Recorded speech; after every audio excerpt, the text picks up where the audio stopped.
बहुत सारी अचीवमेंटां लईआं ने। अचीवमेंटां दे नाल नाल कुछ कंपनियां इदां दे भी आई है जिन्हां ने सानूं डाउन भी कीता, साडे पैसे भी खराब कीते सी। लेकिन इस इंडस्ट्री दे विच ਜਿਹੜੇ लोग कामयाब होए हैं उन्होंने हिस्ट्री क्रिएट की है। ਜਿਹੜਾ ਕੰਮ ਅਸੀਂ 60 ਸਾਲ ਲਗਾਤਾਰ ਕੰਮ ਕਰਕੇ ਨਹੀਂ ਕਰ ਸਕਦੇ, ਇੱਥੇ 2-3 ਸਾਲਾਂ ਦੇ ਵਿੱਚ ਉਹ ਅਚੀਵਮੈਂਟਾਂ ਲੋਕਾਂ ਨੇ ਲਈਆਂ ਨੇ। ਜੋ ਪ੍ਰੋਗਰਾਮ ਤੁਸੀਂ ਦੇਖਣ ਜਾ ਰਹੇ ਹੋ ਇਹ ਉਹੀ ਪ੍ਰੋਗਰਾਮ ਹੈ ਜਿਸ ਪ੍ਰੋਗਰਾਮ ਨੇ ਮੈਨੂੰ ਅੱਜ ਤੋਂ 15 ਸਾਲ ਪਹਿਲਾਂ ਦੱਸਿਆ ਸੀ ਕਿਸੇ ਦੋਸਤ ਨੇ, ਲੇਕਿਨ ਮੈਂ ਉਹਨੂੰ ਇਗਨੋਰ ਕਰਦਾ ਸੀ।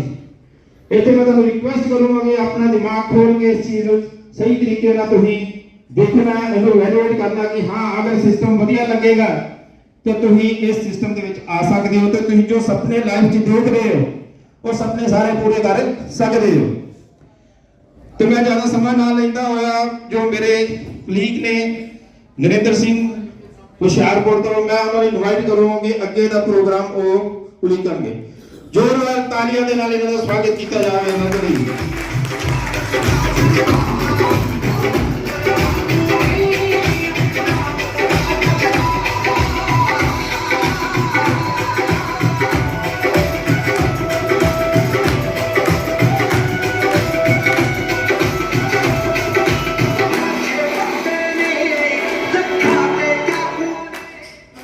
Thank you sir.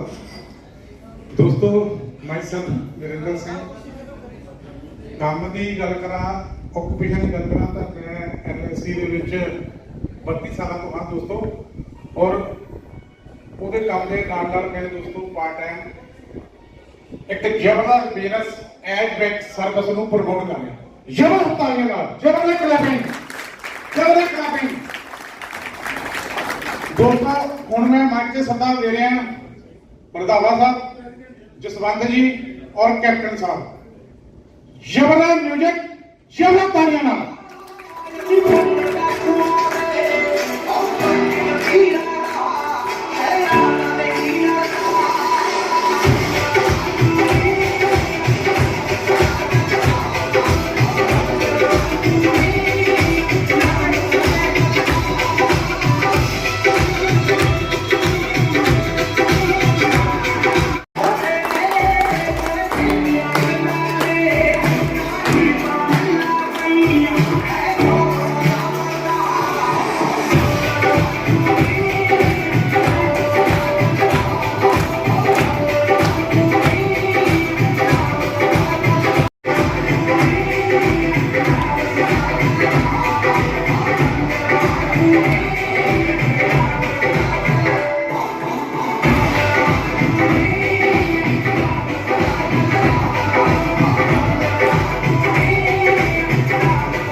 अगले 3 महीने च मैं 3 साल की गल नहीं करूंगा, 3 महीने जिन्होंने एक गल ध्यान सुन ली तो दोस्त उन्होंने जिंदगी च एक बहुत बड़ा यू टर्न होने वाला है।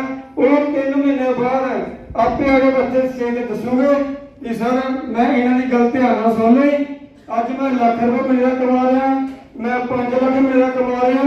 ये सिस्टम इन्नी पावर है कि जे तो इंसान आगे बैठे के सोच लेना इन्हें सारी गल ध्यान सुन ली।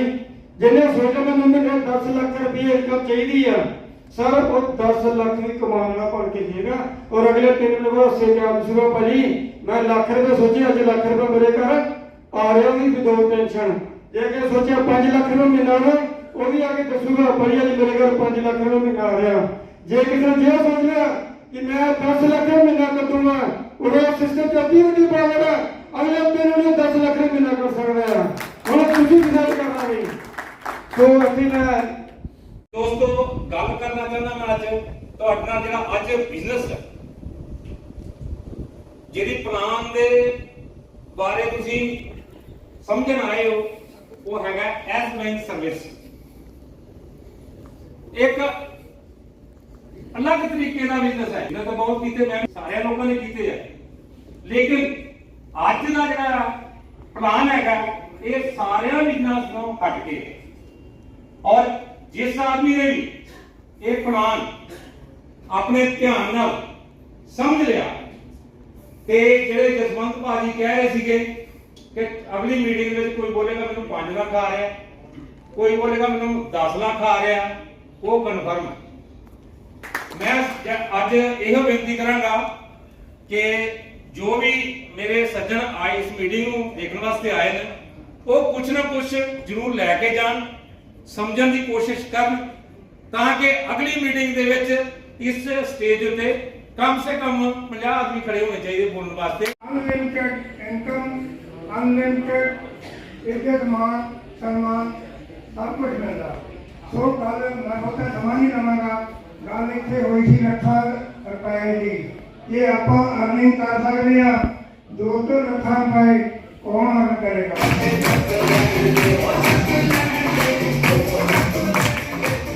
भाजी ताड़ी मारी जबरदस्त। Thank you sir, thank you. Ghalib साहब का शेर है कि दीदार की तलब हो, दीदार की तलब हो तो नजरें जमाए रखिए गालिब, क्योंकि घूंघट हो या नसीब सरकता जरूर है। दोस्तों मेरा नाम है राजेश कुमार, मैं हूं दिल्ली से, और वैसे मैं जलंधर का हूं, पंजाब से हूं। मैंने पंजाब के अंदर, जलंधर के अंदर 15 साल बिताए हैं। मेरे बच्चों की पढ़ाई लिखाई जलंधर पंजाब में हुई है। मेरे बच्चों की जो टंग है वो पंजाबी टंग है, मैंने सीखा है बहुत सारे लोगों से। सुनील भाई जी हैं हमारे यहाँ पर, बहुत सारे लोग बैठे हैं, जैन साहब हैं, जिनके साथ कभी रहे हैं, तो बहुत सारी चीजें सीखने को मिलती हैं। और कहते हैं कि जब आपका कॉन्सेप्ट क्लियर हो जाए, विजन क्लियर हो जाए कि कॉन्सेप्ट क्या है, नेटवर्क मार्केटिंग क्या है, तो आपको कितने लोग नेगेटिव करें, आप नेगेटिव नहीं हो सकते। लेकिन कामयाबी इतनी आसानी से नहीं मिलती। अगर इतनी आसानी से दोस्तों कामयाबी मिल जाए कि पैसा कैसे कमाएं, उस समय लोग नेगेटिव हो जाते हैं, उस समय लोग उस चीज को समझ नहीं। Power of peoples, power of consumer, consumer की क्या पावर है, आज इसके ऊपर कोई नहीं जाता। हमारा जो कॉन्सेप्ट है वो एक डिफरेंट है मार्केट से, तो पैसा नहीं लगाना आपने किसी से, इस कॉन्सेप्ट को समझना। जैसे पानी की एक बूंद दोस्तों, अगर वो रेगिस्तान में गिर जाती है तो वो फना हो जाती है। वो पानी की बूंद अगर बाल्टी में गिरती है तो उस पानी की बूंद को बाल्टी की पावर मिलती है, और वही पानी की बूंद सागर में गिर जाती है तो उसको सागर की पावर मिल जाती है। इसी तरह से इंसान अकेला है, उसकी कम्युनिटी कौन से लोगों की है, उसको उसकी पावर मिलती है। छोटे छोटे लोगों को रहता है, उसकी पावर है। अगर हम सारे के सारे मिलके एक प्लेटफॉर्म पर आ जाएं और वहां पर 140 करोड़ की आबादी में से अगर हम एक प्लेटफॉर्म पर करोड़ों लोग इकट्ठे हो जाएं तो दोस्तों क्या हो सकता है। एक एग्जांपल, वैसे उसके बाद में सर को सुनेंगे हम। मान लेते हैं हमारे पास में 5 करोड़ लोगों की कम्युनिटी है, हम एक प्लेटफॉर्म पर इकट्ठे हैं। हमारी कंपनी किसी मोबाइल वाले के साथ डील करती है कि मैं तेरे एक साथ 5 लाख मोबाइल बिकवा सकता हूं, बताइए मुझे कितना डिस्काउंट देंगे। तो आपको पता है सर बहुत बड़ा डिस्काउंट मिल जाएगा। अगर उसको 50% डिस्काउंट मिल जाए, 40 मिल जाए, 30 70% मिल जाए, उसमें से अगर 10% पैसा उस नेटवर्क में बांट दे और उस मोबाइल को आधे से कम रेट में भी अगर कंज्यूमर को पहुंचा दे, तो पॉसिबल है या नहीं है? यस, है ना। आप बहुत बड़ी कम्युनिटी हैं और ये वर्ल्ड लेवल पर बना रहे हैं, ग्लोबली कम्युनिटी बना रहे हैं। आप वर्ल्ड लेवल पर इंश्योरेंस है, सबके पास गाड़ी स्कूटर है, आप करोड़ों के, आप किसी कंपनी के साथ कर रहे हैं कि हम आपकी इतनी साथ पॉलिसी बिकवाएंगे, आपको हमें क्या डिस्काउंट और कमीशन देंगे। तो यहां पर आपको ई कॉमर्स से लेके, इंश्योरेंस से लेके, प्रॉपर्टी से लेके, फाइनेंस से लेके, ब्रोकर हाउस से लेके, ब्लॉकचेन से लेके, क्रिप्टो के एटीएम मशीन से लेके एटीएम कार्ड से लेके आपको A to Z एक ही प्लेटफॉर्म पर मिलता है। इसीलिए इस कंसेप्ट का नाम है A to Z bank services. अपना माइंडसेट इस तरह से बना के ना बैठे कि ये कोई प्रोडक्ट बिकवाएगी। और एक और चीज, जमाना बदल गया है दोस्तों। बच्चे माँ बाप का कहना नहीं मानते, और बहुत सारे अगर मानते हैं तो यू आर वेरी लकी कि अगर आपके बच्चे आपका कहना मानते हैं, और आप भी किसी के बच्चे हो, आप किसी का कहना अपने पेरेंट्स का मानते हो तो बहुत बड़ी बात है। बच्चे अब का बिल्कुल चेंज हो गया है, शादी भी अपनी मर्जी से करते हो। भैया जब बच्चे कहना नहीं मान रहे तो प्रोडक्ट बेस कैसे बिकेगी कि मेरा प्रोडक्ट ले लो, मेरा प्रोडक्ट ले लो, कोई लेगा क्या? जमाना चॉइस का हो गया, चॉइस की अपनी मर्जी से करना है। कैसे बिकोगे प्रोडक्ट साहब? इसीलिए प्रोडक्ट बेस नहीं चलने वाली। यहां पर फ्रीडम है साहब। आपको जो पसंद आता है वो लीजिए। आपको अपने पैसे को काम पे लगाना है तो अपने पैसे को काम पे लगाइए। अगर किसी को पैसा कमाना है तो पैसा कमाइए। अगर कोई नेटवर्क बनाना चाहता है तो नेटवर्क बनाइए, और नेटवर्क बनाने के लिए चाहिए एक unique idea. Just like Baba Ramdev ने सिर्फ नेटवर्क बनाया एक योगा के माध्यम से, और आज बाबा रामदेव कहां पर हैं आप हम सब जानते हैं। एक आम इंसान, मेरे जैसा इंसान जो बिल्कुल गरीबी में पैदा, उसको नेटवर्क बनाने का मौका कैसे मिले? एज बैंक मेरे जैसे हजारों लोगों को नेटवर्क बनाने का मौका देता है, और वहां पर उस प्लेटफॉर्म पर दुनिया की सुई से लेके जहाज तक जितनी भी चीजें आती हैं एक इंसान की जो यूज की है वो सारी की सारी वहां पर मिलेंगी। मैं ज्यादा देरी ना करते हुए मैं इस कंपनी के सीएमडी जो होलसेल इंचार्ज हैं मैं उनको बुलाना चाहूंगा, उनकी खास बात मैं बताना चाहूंगा। यहां पर कुछ यंगस्टर बैठे हुए हैं, यहां पर ऐसे भी बैठे हैं जिनके बच्चे की उम्र 20 साल 25 साल 30 साल होगी। मैंने कहा था कि जब तक लोगों को जीना आता है, जब तक जिंदगी देखते कि निकल गई, लेकिन कुछ ऐसे होते हैं जिन पे गॉड की बड़ी कृपा होती है, जिनको मैं बुलाने जा रहा हूं, जिनके हाथ में इतनी बड़ी सेंसिटिव इंडस्ट्री की बागडोर है ग्लोबली। उनकी उम्र मात्र 26 साल है। उनका लेवल ऑफ अंडरस्टैंडिंग आप देखिए, उनकी नॉलेज आप देखिए। और दोस्तों,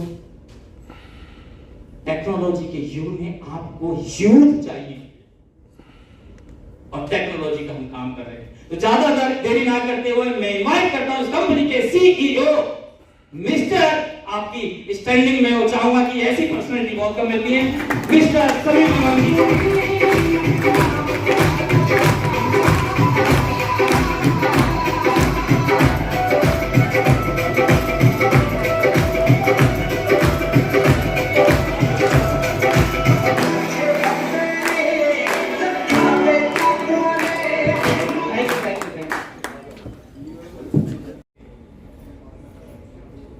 मेरी आवाज आ रही है लास्ट में? Good afternoon everyone.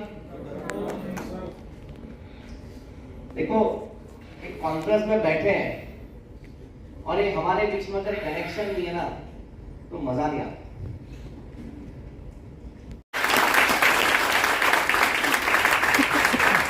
ठीक है, मैं समझ गया कहां से आवाज, कोई नहीं। सो माई सेल्फ समीर दीवान, अहमदाबाद बिहार से मैं बिलोंग करता हूँ। फ्रॉम लास्ट 8 इयर्स 2015 21 सितंबर को मैंने इस इंडस्ट्री में कदम रखा। वो डेट, वो मंथ, वो ईयर आज भी याद है जब इस इंडस्ट्री में मुझे पहली बार किसी को लाया मेरा एक दोस्त। गाना भी ना, वो दोस्त को सलाम करो। तो वो दोस्त मुझे लाया इस इंडस्ट्री में, एक सेमिनार में लेके गया, सेम आप ही की तरह ऐसे एक इवेंट पे मैं गया था। वहां पे लोग थोड़े ज्यादा थे।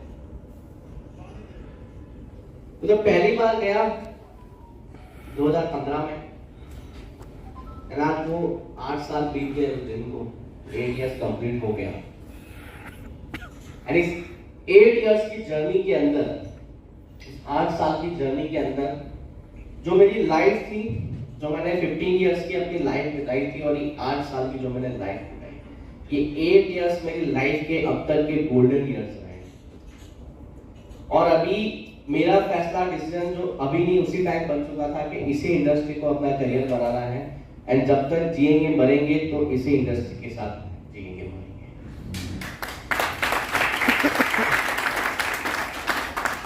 लेकिन क्या होता है दोस्तों, देखो इंडस्ट्री कोई भी हो, लोग हर एक तरीके के होते हैं। जैसे कहूँ तो हमारा देश है, हमारे देश में कितनी सारी है।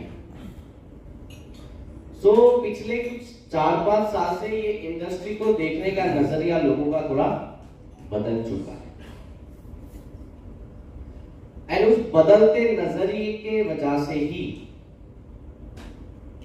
उस बदलते नजरिए की वजह से ही हमने, जो मैंने खासकर एक शुरुआत किया था कि सबसे किन चीजों से अवॉइड करना है। अच्छी चीजें तो देखो मैं भी बता दूंगा, सब बता देंगे आपको, इस इंडस्ट्री में अच्छाई क्या है, क्या हो सकता है, क्या नहीं हो सकता है। लेकिन अवेयर हमें होना है गलत चीजों से। सो मैं उस पर भी आपसे डिस्कस करूंगा कि किन चीजों से आपको दूर रहना है इस इंडस्ट्री में, क्या चीजें आपको इस इंडस्ट्री में जुड़ने से, काम करने से पहले पता होनी चाहिए। क्योंकि हम नेटवर्किंग के साथ साथ आज की डेट के अंदर और भी इंडस्ट्री के साथ जुड़ चुके हैं, लाइक क्रिप्टो है एंड फॉरेक्स है। सो इन सब पे हम डिस्कस करेंगे, लेकिन वो सब पे चर्चा शुरू करने से पहले हमारा एक कनेक्शन होना बहुत जरूरी है। अदरवाइज मैं बोल रहा हूँ और आप सुन रहे हो और फिर मीटिंग खत्म, कोई मतलब नहीं है। मैं चाहता हूँ कि आज की इस मीटिंग के बाद आपकी लाइफ में, आपके माइंड में इस इंडस्ट्री को लेके एक अलग मैसेज पहुंचे। एंड वो तभी पहुंचेगा जब आपका फोकस मुझे मिलेगा। तो फोकस के लिए पहले हम एक छोटा सा एक्टिविटी करते हैं, ठीक है? सॉन्ग तो चल रहा है ना हमारे पास, ठीक है? सो यहां से थोड़ा आप इस साइड रहोगे।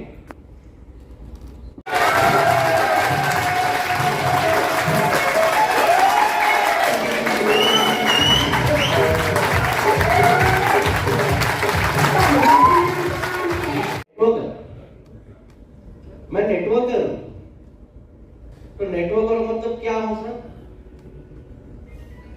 लोगों को नेटवर्क मतलब वो नेटवर्क समझ आता है, मोबाइल में नेटवर्क क्यों नहीं आ रहा है, वो वाला नेटवर्क समझ आता है ना? लेकिन हमारा नेटवर्क लोगों का नेटवर्क, रिश्तों का नेटवर्क। दो नेटवर्क जब मिलते हैं ना तो इतने अच्छे घुल मिल जाते हैं 5 मिनट के अंदर, जितने दो भाई भी नहीं घुल मिलते। इतना जल्दी नंबर भी एक्सचेंज कर लेते हैं एंड रात में तो चैटिंग भी चालू हो जाती है, इतना जल्दी घुल मिल जाते हैं। तो ये हमारा नेचर है, हम नेटवर्कर्स का नेचर है, हमारी सबसे अच्छी बनती है। एंड इतने जिद्दी होते हैं ना, इतने जिद्दी होते हैं। जिस दिन मेरा बेटा होगा मैं उसको नेटवर्किंग जरूर कराऊंगा।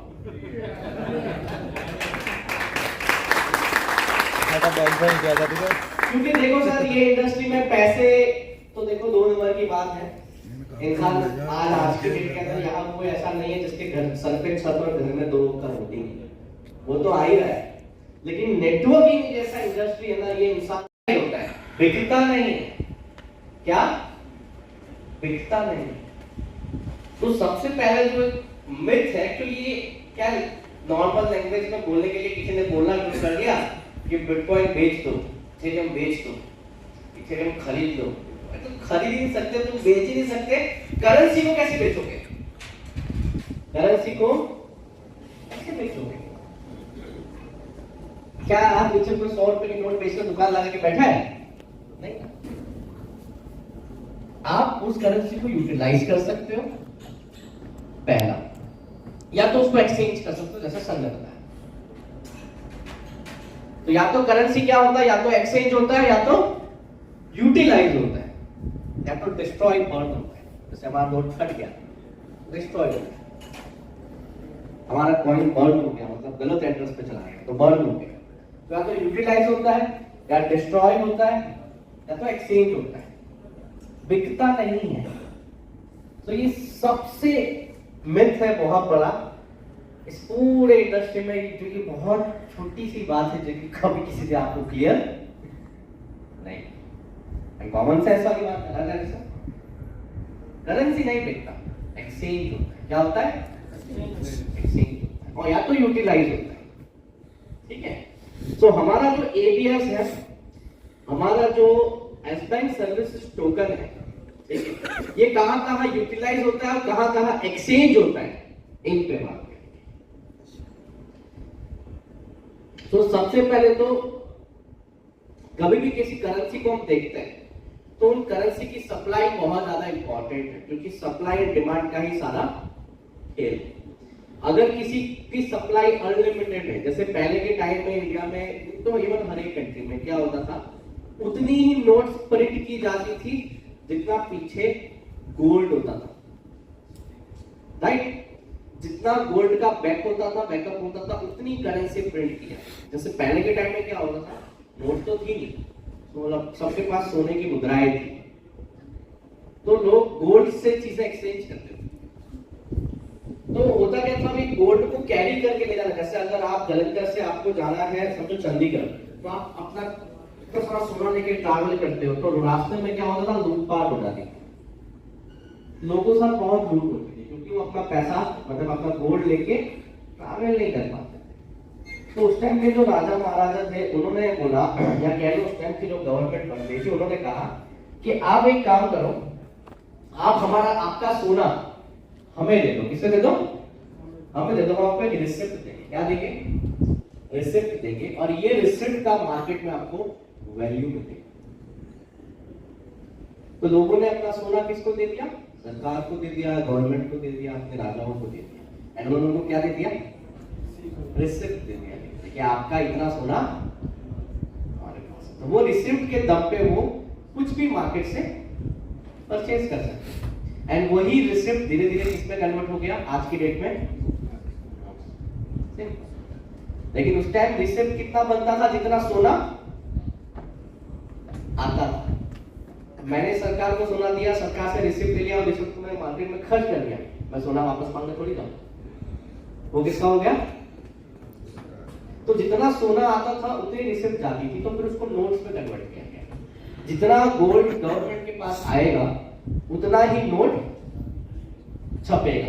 ये सिर्फ इंडिया नहीं, पूरे वर्ल्ड का रूल था कि जितना सोना आएगा, क्योंकि गोल्ड सबसे उस टाइम स्ट्रॉन्ग था, जितना गोल्ड कंट्री के पास आएगा उतनी नोट्स प्रिंट। लेकिन फिर क्या होता गया, धीरे धीरे धीरे धीरे धीरे धीरे इन चीजों को इग्नोर करके गवर्नमेंट्स ने, सरकार ने अपने मन के हिसाब से नोट छापना शुरू कर, अपने मन मर्जी के हिसाब से नोट प्रिंट करना शुरू कर। एंड उसी नोट प्रिंट होने की वजह से करंटली अगर मैं बात करूं लास्ट 2 साल के अंदर, दो कंट्री ऐसी थी जो पूरी रिसेशन में चली गई। रिसेशन मतलब हिंदी में कहे तो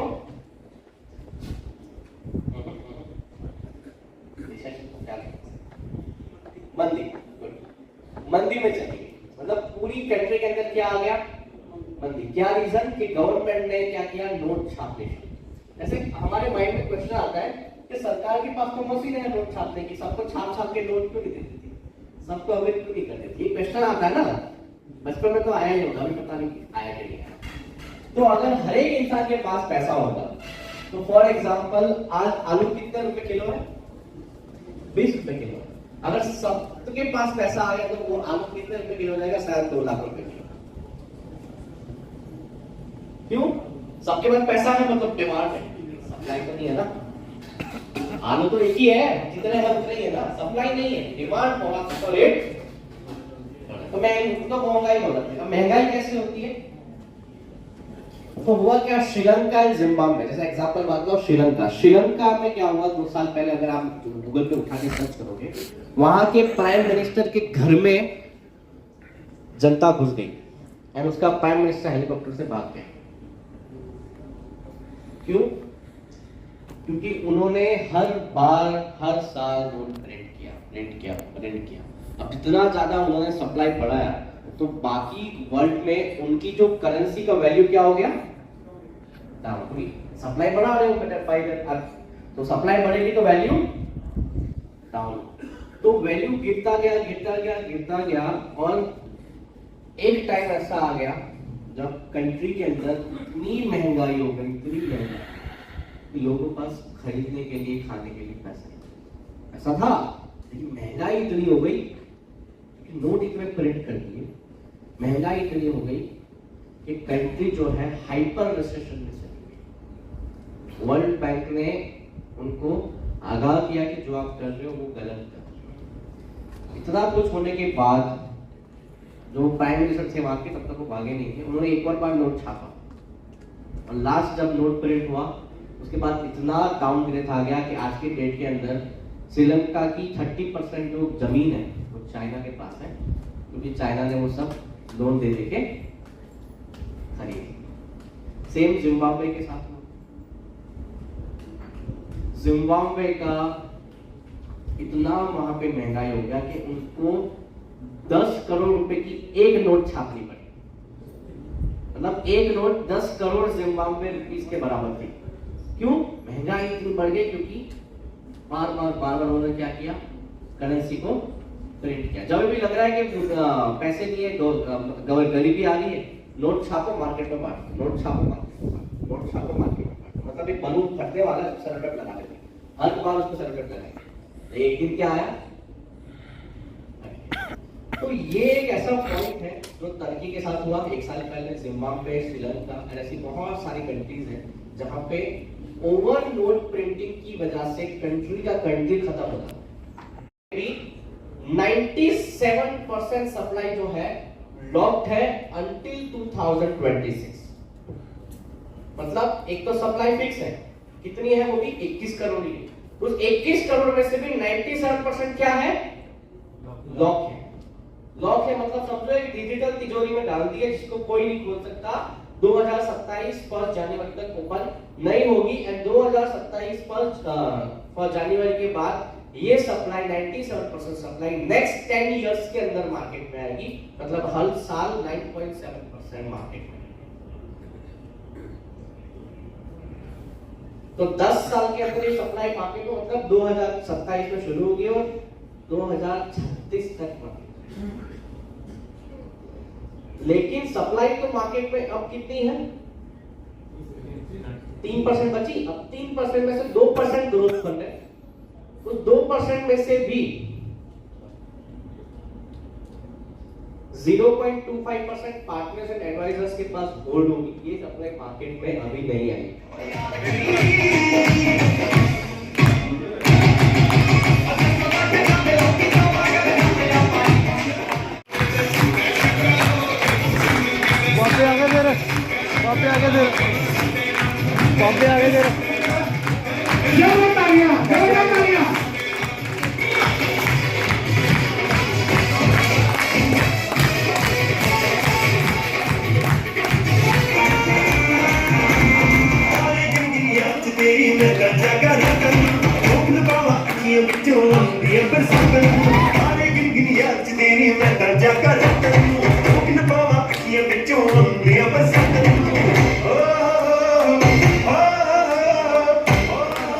Thank you.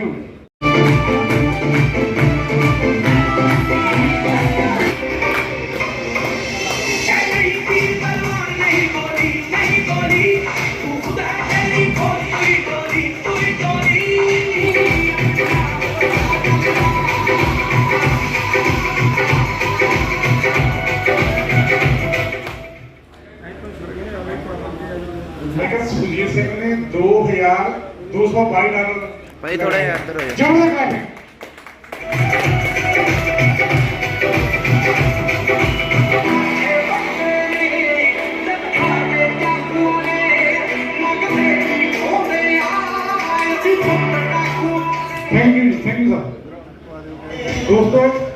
अगला नाम